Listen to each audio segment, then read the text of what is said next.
Happy Friday, or whatever day of the week you're watching. Today I'm reading Matthew chapter 7. Judging others. Do not judge, or you too will be judged. For in the same way you judge others, you will be judged, and with the measure you use, it will be measured to you.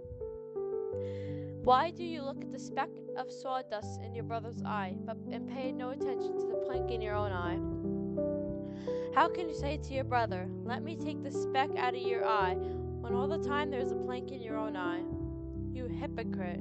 First take the plank out of your own eye, and then you can see clearly to remove the speck from your brother's eye. Do not give dogs what is sacred. Do not throw your pearls to pigs.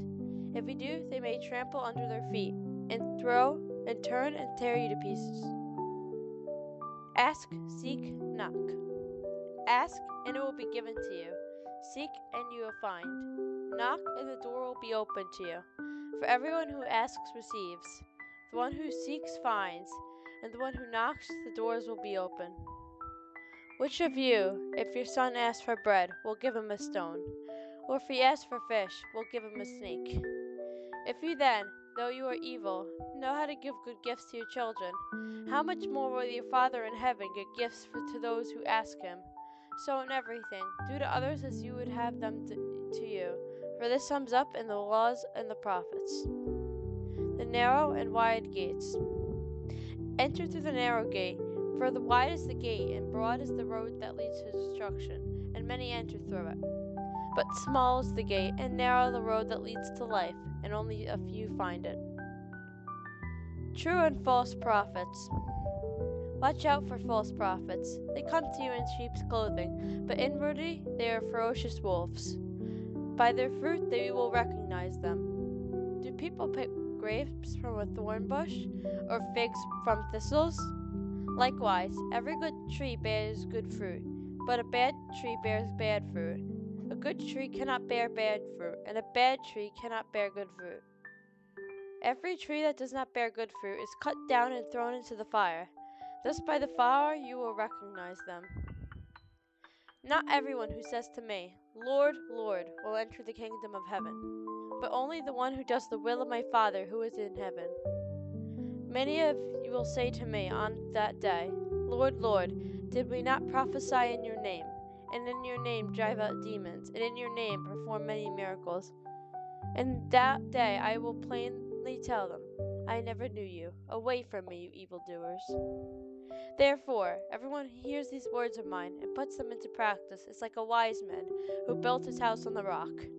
The rain came down, the streams rose, and the winds blew and beat against that house, yet did not fall, because it had the foundation on the rock. But everyone who hears these words of mine and does not put them into practice is like a foolish man who built his house on the sand. The rain came down, the streams rose, and the wind blew and beat against that house, and it fell with a great crash. When Jesus had finished saying these things, the crowds were amazed at his teaching, because he taught as one who had authority, not as their teachers of the law. This chapter has multiple parts. First, the chapter is about how you should not judge others falsely, and you should deal with your own problems before trying to get involved with other people's problems. The second part of this chapter is about how when you ask God something, He is ready to respond to you. This part is also about how people do not give you sinister gifts or contrary to what you ask for. The next part of this chapter is about how there's two gates, the gate to heaven, which is hard to get to, and the gate to hell, which is easy to get to, and many people sadly go through it. The next part is about how if you follow Christ, your actions will show how you follow Christ. The next part of this chapter is about how people who do not truly follow Christ for Christ, but do it for their own gain, won't acquire the kingdom of heaven. But those who do truly follow Christ will have access to heaven. The last part of this chapter is about how people who follow Christ's word is like houses built on a rock. They don't fall, but people who only read the Bible for personal gain and hear, but don't take into effect, are like people who build their house on sand. And those people fall, and their fall is great. Thank you everyone for watching this video, and God bless you all.